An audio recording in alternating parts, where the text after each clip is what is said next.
ഇന്ന് ഞാൻ പറയാൻ പോകുന്നത്, നമ്മൾ പല കല്യാണത്തിനും പോകാറുണ്ട്. നമ്മുടെ ബന്ധുക്കളായാലും കൂട്ടുകാരായാലും അത്തരത്തിൽ ഒരു കല്യാണത്തിന് പോയി കഴിഞ്ഞാൽ നമ്മുടെയൊക്കെ ആശീർവാദവും അനുഗ്രഹവുമാണ് അവർ ഉദ്ദേശിക്കുന്നത്. എന്നാൽ എല്ലാവരിൽ നിന്നും അത് കിട്ടുന്നുണ്ടോ?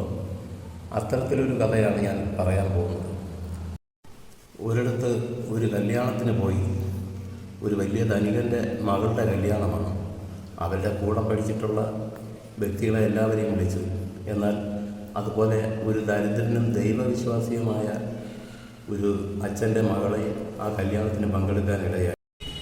എന്നാൽ ആ കൂട്ടുകാരി ഒരുങ്ങി വന്നപ്പോൾ അതിൻ്റെ ഡ്രസ്സ് പോലും കാണാൻ വയ്യാത്ത രീതിയിൽ ആഭരണങ്ങൾ നിറഞ്ഞു കണ്ടപ്പോൾ ഈ ദരിദ്രനായ വ്യക്തിയുടെ മകൾ മനസ്സുകൊണ്ട് സ്വന്തം അച്ഛനെ ശപിക്കുന്ന ഒരവസ്ഥയാണ് അപ്പോൾ നമുക്ക് കാണാൻ കഴിഞ്ഞത്. എന്നാൽ ഇതെല്ലാം കണ്ട് വീട്ടിൽ വന്നപ്പോൾ സ്വന്തം അച്ഛനെ ശപിക്കുന്ന രംഗമാണ് ഉണ്ടായത്. അച്ഛൻ, അവൾക്കും ഒരു അച്ഛനുണ്ട്, എനിക്കും ഒരു അച്ഛനുണ്ട്. ആ അച്ഛൻ്റെ മുഖത്ത് നോക്കി ശപിക്കുകയും ശകാരിക്കുകയും ചെയ്തപ്പോൾ ആ ദൈവവിശ്വാസിയായ അച്ഛൻ ദൈവത്തെ നോക്കി, മകളെ ഒന്നും പറയാനാവാതെ ദൈവത്തെ നോക്കി വീണ്ടും പ്രാർത്ഥനയാണ് ഉണ്ടായത്. എന്നാൽ കാലമേറെ കഴിഞ്ഞു. മറ്റൊരു ധനികൻ്റെ മകൻ്റെ കല്യാണം നടത്തി. വലിയ ആർഭാടത്തോടു കൂടി അതേ രൂപത്തിലുള്ള ഒരു ധനികൻ്റെ മകളെയാണ് കല്യാണം കഴിപ്പിച്ചത്. എന്നാൽ ആ മകന് ഒരു സ്വസ്ഥതയില്ലാത്ത അനുഭവമായിരുന്നു ആ നവവധുവിൽ നിന്നും ഉണ്ടായത്. ഓരോ ദിവസവും ആ വധു ഹോട്ടലുകളിലും ബാർ ഹോട്ടലുകളിലും മയക്കുമരുന്നിനും അടിമയായ ഒരു വധുവായിരുന്നു. ആ യുവാവിന് ഒരു ദിവസം പോലും സ്വസ്ഥതയോ സ്വൈര്യമോ ഉണ്ടായിരുന്നില്ല. എന്നാൽ ആ യുവാവിൻ്റെ അച്ഛൻ വളരെ ദുഃഖിതനായിരുന്നു. കാലമേറെ കഴിഞ്ഞില്ല, അതിനു മുമ്പ് തന്നെ ആ ബന്ധം വേർപെടുകയാണ് ചെയ്തത്. എന്നാൽ ആ ധനികനായ അച്ഛൻ ഒരു തീരുമാനത്തിലെത്തി. ധനവാന്റെ മകൾ ആയതുകൊണ്ടാണ് ഇത്തരത്തിലുള്ള ദൂർത്തും അമിത ദുർശീലവും ഉണ്ടായത്. അതുകൊണ്ട് ഇനി എൻ്റെ മകനെ, ആ യുവാവിൻ്റെ ദുഃഖം കണ്ട് ആ ധനികനായ അച്ഛൻ ഒരു തീരുമാനത്തിലെത്തി.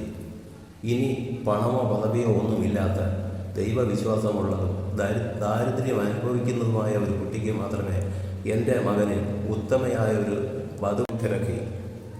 ഭാഗ്യമെന്ന് പറയട്ടെ, നമ്മുടെ ഈ ദരിദ്രയായ കുടുംബത്തിലും ദൈവവിശ്വാസിയായ കുടുംബത്തിലും ആ അച്ഛൻ്റെ മകളെയാണ് കണ്ടെത്തിയത്. എന്നാൽ ഇവർക്കത് സ്വീകാര്യമായില്ല എങ്കിൽ പോലും ആ കല്യാണം ഉറപ്പിക്കേണ്ടി വന്നു.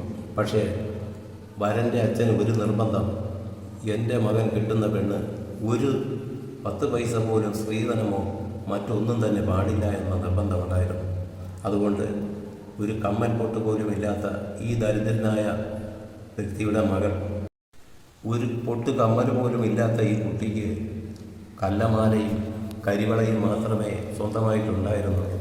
മാറി കൊടുക്കാൻ ഒരു ഡ്രസ്സ് പോലും ഇല്ലാത്ത ഈ കുട്ടിയെയാണ് അവർ സ്വീകരിക്കാൻ തയ്യാറായത്. എന്നാൽ ഈ കുട്ടിയുടെ ഒരു വസ്ത്രം പോലും അവർ സ്വീകരിക്കാതെ അവർ കൊണ്ടുവന്നിട്ടുള്ള പൊന്നും പണവും വസ്ത്രവും ആയി സ്വീകരിക്കുകയാണ് ഉണ്ടായത്. സുഹൃത്തുക്കളെ, ദൈവം നമുക്ക്, എന്നെ ഈ കേൾക്കുന്ന സുഹൃത്തുക്കളെ, ദൈവം നമ്മളെ പ്രസാദിക്കുന്നതിന് ഒരുപാട് കടമ്പകളുണ്ട്. നമ്മൾ പറയുന്ന സമയത്ത് തന്നെ നമ്മൾ പ്രസാദിച്ചു കഴിഞ്ഞാൽ, ദൈവം പ്രസാദിച്ചു കഴിഞ്ഞാൽ നമ്മൾക്ക് അഹങ്കാരം, നമ്മുടെ ഇഷ്ടത്തിനനുസരിച്ച് പ്രസാദിക്കുന്ന ഒരു ദൈവമല്ല ഉള്ളത്. നമുക്ക് എന്ത് വേണമെന്നുള്ളത് അറിഞ്ഞ് പ്രവർത്തിക്കുന്ന ദൈവമാണ് നമുക്ക് ഉള്ളത്. ദൈവവിശ്വാസം എന്ന് പറയുമ്പോൾ ഓടിച്ചെന്നാൽ കിട്ടുന്ന ഒരു അനുഗ്രഹമല്ല. ദൈവവിശ്വാസവും ആയുർവേദവും ഒന്നുപോലെയാണ് പ്രവർത്തിക്കുന്നത്. അസുഖം വരുമ്പോൾ ഓടിച്ചെന്ന് കഴിക്കാൻ പറ്റുന്നതല്ല ആയുർവേദം. അത് നമ്മുടെ ദിനചര്യകളിൽ ഉൾപ്പെടുത്തേണ്ടതാണ്. അതുപോലെ തന്നെയാണ് ദൈവവിശ്വാസം. എപ്പോഴും നമ്മളെ ആവശ്യം വരുമ്പോൾ മാത്രം ചെന്ന് വിളിച്ചാൽ കിട്ടുന്നതല്ല ദൈവവിശ്വാസം. നമ്മളിൽ സദാ ദൈവത്തെ വിളിച്ചുകൊണ്ടിരിക്കണം. ദുഃഖത്തിലും നമ്മൾ സ്വീകരിക്കേണ്ടതാണ് ദൈവമഹത്വം.